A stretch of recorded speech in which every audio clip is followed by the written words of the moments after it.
श्री सरस्वती मैया की जय, श्री कृष्णचंद्र भगवान की जय। आज हम विचार करेंगे वेद पर। आप ये कहेंगे कि वेद पर विचार तो पहले भी कर चुके हैं, परंतु वहाँ पंचश्लाका वेद किया था, अब सप्तश्लाका वेद पर विचार करेंगे। वेद दो प्रकार के हैं, एक तो पंचश्लाका वेद और एक सप्तश्लाका वेद।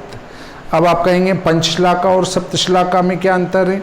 दोनों एक ही बात है, पर अंतर आपको पता चल जाएगा जब मैं इसका विग्रह करके बताऊंगा। देखिए ये कैसे बनेगा। 1 2 3 4 5 6 7 1 2 3 4 5 6 7 7 लाइनें खड़ी, 7 लाइनें पड़ी। इसमें यहाँ से अश्विनी नक्षत्र चलेगा। ये चला अश्विनी, भरणी, कृत्तिका, रोहिणी, मृगशिरा, आर्द्रा, पुनर्वसु, पुष्य, आश्लेषा,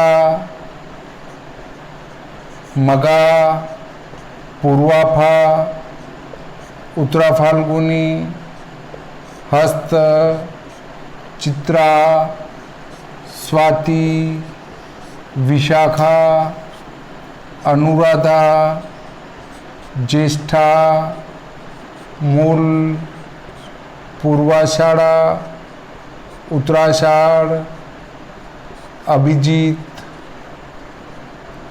श्रवण, धनिष्ठा, शतभिषा, पूर्वा भाद्रपद, उत्तरा भाद्रपद, रेवती। इसको कहते हैं सप्तश्लाका वेद। सप्तश्लाका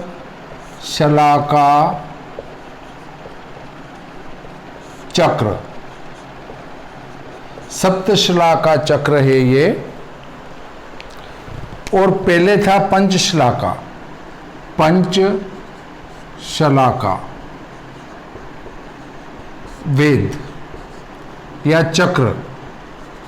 पंचश्लाका चक्र में था 1 2 3 4 5, 1 2 3 4 5, 5 खड़ी 5 पड़ी रेखाएं थी, पर इसमें 2 रेखाओं को ऐसे खींच दिया गया था।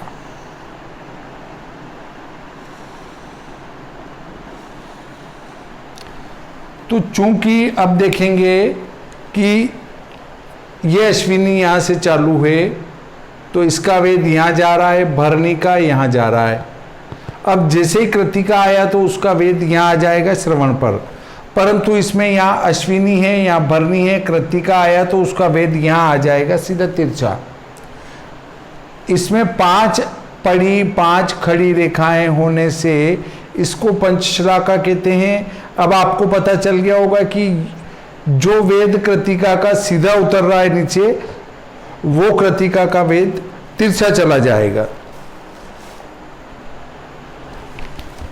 यहां पर पहली जो अश्विनी चालू होगी वो इसमें मैंने चालू करी थी। कहां से करी थी आप देखेंगे इसको। अगर यहाँ से नहीं बल्कि यहाँ से अश्विनी चलेगा। ये भरणी, कृत्तिका, रोहिणी, मृगशिरा, आर्द्रा, पुनर्वसु, पुष्य, आश्लेषा, मगा, पूर्वा फाल्गुनी, उत्तरा फाल्गुनी, हस्त, चित्रा, स्वाति, विशाखा, अनुराधा, ज्येष्ठा, मूल, पूर्वाषाढ़, उत्तराषाढ़, अभिजीत।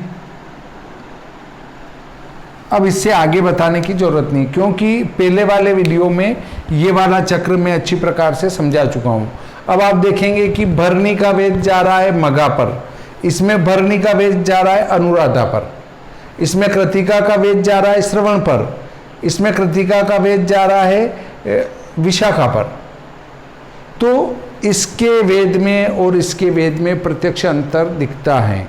इसका पंचशलाका का चक्र का विचार किया जाता है विवाह में। विवाह में इस वेद का विचार होगा, अन्य कार्यों में पंचशलाका वेद का विचार नहीं होगा। अब आप कहेंगे फिर ये किस काम का है? तो विवाह के अलावा जितने शुभ कार्य बचे हैं उन समस्त शुभ कार्यों में सप्तशलाका वेद का विचार होगा। जैसे शतभिषा नक्षत्र में मशीनरी लाने का शुभ मुहूर्त कर सकते हैं, परंतु स्वाति नक्षत्र पर अगर कोई पाप ग्रह बैठा है या कोई शुभ ग्रह भी बैठा है तो उसका वेद सीधा यहाँ पर होगा।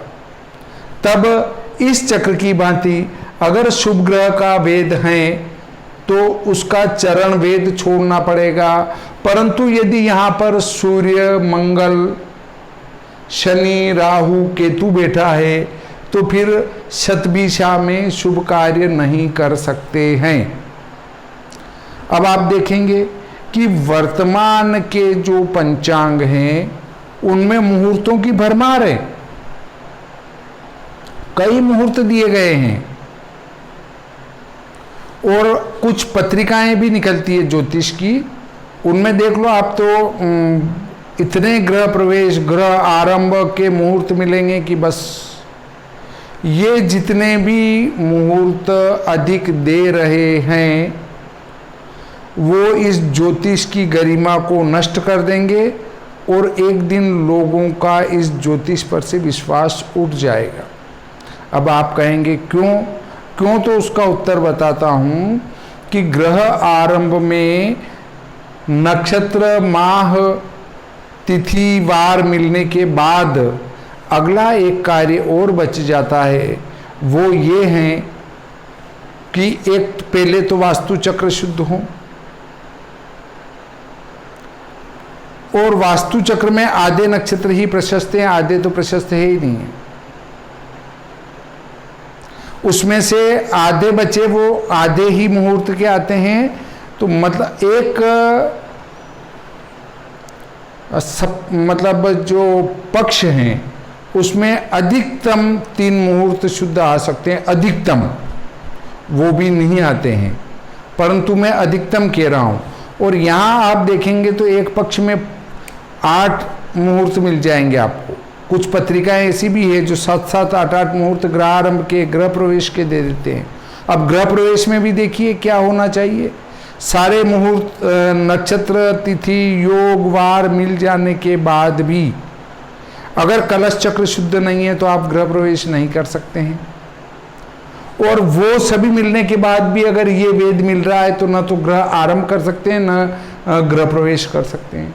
ये मिल रहे हैं और वहाँ पर जो है आपका महापात मिल गया, तो महापात मिलने के बाद तो सारे नियम समाप्त हो जाते हैं कि आपको कुछ भी नहीं देखना है, मतलब उसमें शुभ मुहूर्त कर ही नहीं सकते हैं।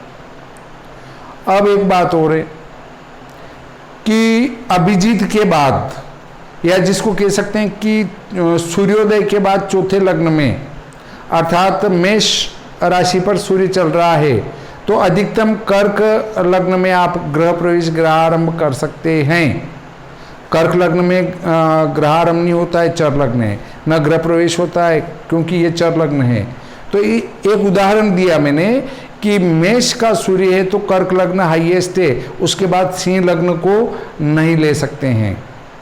क्यों? कि ज्योतिष शास्त्र कहता है, या जिसको कह सकते हैं मुहूर्त शास्त्र कहता है कि मध्याह्न के बाद में सभी शुभ योग दुर्बल हो जाते हैं और सभी अशुभ योग भी दुर्बल हो जाते हैं। इसलिए दोपहर पश्चात किसी भी प्रकार का शुभ कार्य प्रशस्त नहीं माना गया है विवाह को छोड़कर।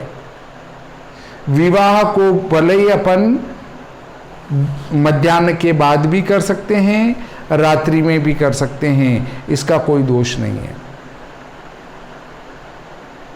एक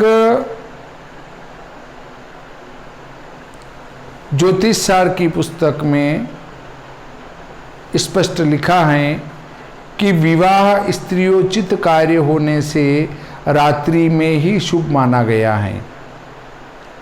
कुछ इसके पीछे ये तर्क देते हैं कि चूंकि रात्रि में कोई भी कार्य प्रशस्त नहीं है, इसलिए विवाह भी दिन में करना चाहिए। तो ये प्रकरण हमारे विवाह से संबंधित हैं और आज हम वेद पर विचार कर रहे हैं, इसलिए इस प्रकरण को हम फिर कभी लेंगे। आज हम विचार करते हैं कि यदि रोहिणी या मृगशीर्ष, रोहिणी में हम गृह प्रवेश करना चाहते हैं, हमारा जो है वहाँ पर सारे चक्र शुद्ध है। सारे चक्र का अर्थ है रोहिणी गृह प्रवेश में भी शुभ हैं, उस दिन तिथि भी पंचमी मान लेते हैं, उस दिन गुरुवार भी हैं, उस दिन भद्रा भी नहीं है, उस दिन कलश चक्र भी शुद्ध हैं। परंतु यदि अभिजीत पर कोई पाप ग्रह बैठा है, कोई पाप ग्रह अभिजीत पर बैठा है, तो आप इस रोहिणी नक्षत्र में गृह प्रवेश नहीं कर सकते हैं। अब यदि मृगशिरा नक्षत्र में आप शुभ काम करना चाहते हैं तो उत्तराषाढ़ पर कोई भी ग्रह नहीं होना चाहिए। अब ये देखिए कि यहाँ पर चूंकि अभिजीत को अलग ले लिया गया है, इसलिए उत्तराषाढ़ के 3 चरणों का ही वेद मृगशिरा पर देखा जाएगा। ऐसे यदि हम रेवती में कोई शुभ कार्य करना चाहते हैं तो उत्तरा फाल्गुनी नक्षत्र को देखना पड़ेगा कि उस पर कोई ग्रह तो नहीं बैठा है। यदि उत्तरा फाल्गुनी पर कोई पाप ग्रह बैठा है तो रेवती में कोई भी शुभ कार्य नहीं होगा। यदि उत्तरा फाल्गुनी पर कोई शुभ ग्रह बैठा है, शुभ ग्रह का अर्थ है बुध, गुरु, शुक्र, यदि इस पर बैठे हैं तो फिर वो कौन से चरण पर हैं? यदि वो पहले चरण पर हैं तो रेवती नक्षत्र के 4थे चरण में शुभ कार्य नहीं होगा। यदि उत्तरा फाल्गुनी के 4थे चरण में हैं तो रेवती के पहले चरण में शुभ कार्य नहीं होगा। वहां पर शुभ ग्रह का तो पाद वेद वर्जित है और पाप ग्रह का वेद संपूर्ण वर्जित हैं। इस विषय में मैं पंचश्लाका वेद में भी आपको समझा चुका हूं कि एक पंचांग में मंगल का वेद हो रहा है, पाप ग्रह का वेद हो रहा है, और उस पंचांग में लिखा है कि भौम पाद वेदा अभाव, अर्थात मंगल के चरण का वेद नहीं है, इससे विवाह कर सकते हैं। अब ये कितनी गलत सलाह जनता को दे रहे हैं। मंगल का वेद बहुत ही हानिकारक है उस दंपत्ति के जीवन में, और हम उसमें विवाह की सलाह दे रहे हैं। और एक अच्छे संस्कृत के विद्वानों द्वारा बनाया गया पंचांग है और वो इस प्रकार के कार्य कर रहे हैं। उनको मुहूर्त मार्तंड, मुहूर्त गणपति, मुहूर्त भास्कर, बृहद ज्योतिषार आदि का उदाहरण देके कहना चाहिए कि आदरणीय पंचांगकर्ता महोदय, ये पाप ग्रह का वेद संपूर्ण वर्जित हैं, उसमें पाद वेद का विचार नहीं किया जाता है। पाद वेद का विचार केवल शुभ ग्रह का किया जाता है। तो इस प्रकार जो है हम इस सप्तश्लाका चक्र का वेद का विचार, जितने भी शुभ कार्य हैं, मशीनरी क्रय हो, गृह आरंभ हो, गृह प्रवेश हो, कन्यावरण हो, वर वरण हो, जितने भी शुभ कार्य हैं, कोई भी शुभ कार्य आरंभ करने जा रहे हैं, यात्रा करने जा रहे हैं, तो उसमें इस वेद का विचार अवश्य कर लेना चाहिए। हम जिस नक्षत्र में शुभ कार्य कर रहे हैं उसके सामने लाइन पर जो नक्षत्र लिखा है उसको देख लो। अगर उस पर कोई पाप ग्रह बैठा है तो हम उसमें शुभ कार्य नहीं करेंगे। अब देखिए, मैं आपको एक उदाहरण देता हूँ। ये सप्तशिला का चक्र और पंचशिला का चक्र और इसका फल, वो सब श्री भादव माता पंचांग में स्पष्ट रूप से लिखा गया है। आप श्री भादव माता पंचांग का अवलोकन कर सकते हैं और ज्ञान ग्रहण कर सकते हैं। इसके पृष्ठ क्रमांक 75 पर ये दोनों चक्र दिए हैं। अब हम वेद का विचार कैसे करेंगे, तो मैं आपको एक उदाहरण देकर बताता हूँ ताकि आपको आसानी से समझ में आ जाएगा। अब देखिए, हमारा पूर्णिमा का ही एक उदाहरण लेते हैं कि यहाँ पर ये देखिए, मृगशिरा नक्षत्र हैं। मृगशिरा नक्षत्र पर कौन बैठा है? राहु। श्री भादव माता पंचांग पृष्ठ क्रमांक 27 पर देखेंगे, ग्रह स्पष्ट में राहु के नीचे मृगशिराचार लिखा है। तो अब मृगशिराचार अर्थात वो उत्तराषाढ़ नक्षत्र का वेद कर रहा है। ये मृगशिरा, इसके नीचे सीधा उत्तराषाढ़। तो अब उत्तराषाढ़ नक्षत्र कब आ रहा है ये देखते हैं। उत्तराषाढ़ नक्षत्र हमारा 9 जून को पड़ रहा है। ये देखिए, इस दिन तो वैसे भी मंगलवार हैं। ये 9 जून, चौथ मंगलवार, उत्तराषाढ़ नक्षत्र।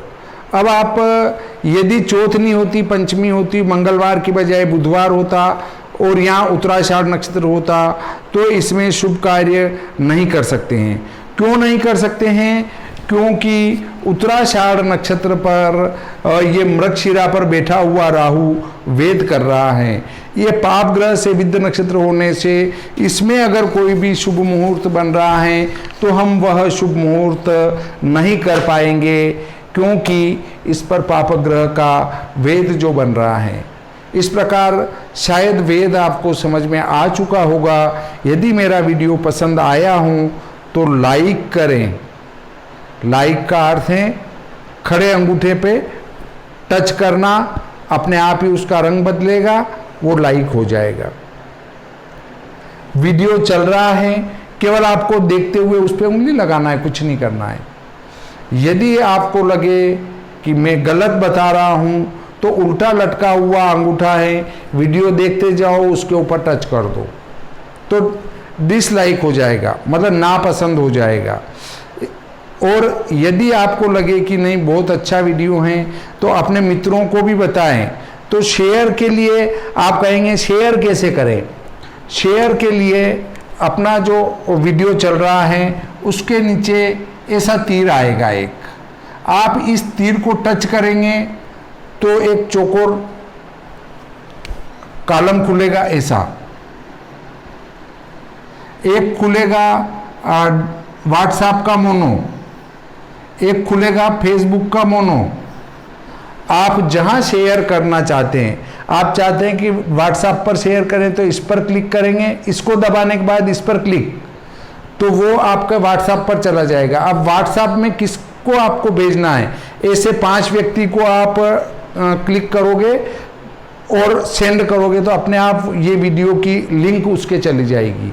फिर यदि फेसबुक पर भेजना है तो इसको दबा के फेसबुक पर क्लिक करेंगे और वहाँ जाके ओके बटन दबाएंगे फेसबुक के अंदर, तो ये फेसबुक पर शेयर हो जाएगा। यदि आप ऐसा कुछ नहीं करना चाहते हैं, ज़्यादा जगह भेजना चाहते हैं, तो इस वाले को दबाएंगे। ये दबाने के बाद इसको दबाएंगे, इसको दबाने से इसकी लिंक कॉपी हो जाएगी। लिंक कॉपी होने के बाद आप व्हाट्सएप खोलेंगे, व्हाट्सएप में जितने बड़े 10, 20, 50 को भेजना है तो भी भेज पाएंगे। फेसबुक खोल के उसके ऊपर कॉपी पेस्ट करेंगे तो भी कॉपी पेस्ट हो जाएगी। इस प्रकार वीडियो की लिंक आप शेयर भी कर सकते हैं, कॉपी करके लिंक को भी किसी को भी भेज सकते हैं। अब नीचे ये वीडियो चल रहा है, यहाँ लाल कलर में लिखा हुआ आएगा सब्सक्राइब। तो आपको अच्छा लगे तो उसको सब्सक्राइब कर दें। सब्सक्राइब पर दबाने के बाद बेल आइकन खुलेगा, तो उस ऊपर वाली बेल आइकन को दबाएंगे तो जितने भी वीडियो में डालूंगा उन सब की सूचना आपको समय समय पर मिलती रहेगी। मैं श्री भादव माता पंचांगकर्ता ज्योतिषाचार्य पंडित भागीरथ जोशी, नीमच, मध्य प्रदेश से। मेरे द्वारा लिखी गई पुस्तकें हैं विश्व सायन लग्न सारणी, विश्व दिनमान सारणी, विशोपका नयनम, भविष्य फल मार्तंड और श्री भादव माता पंचांग। इस प्रकार आज का ये प्रकरण संपूर्ण होता है। श्री सरस्वती मैया की जय, श्री कृष्णचंद्र भगवान की जय।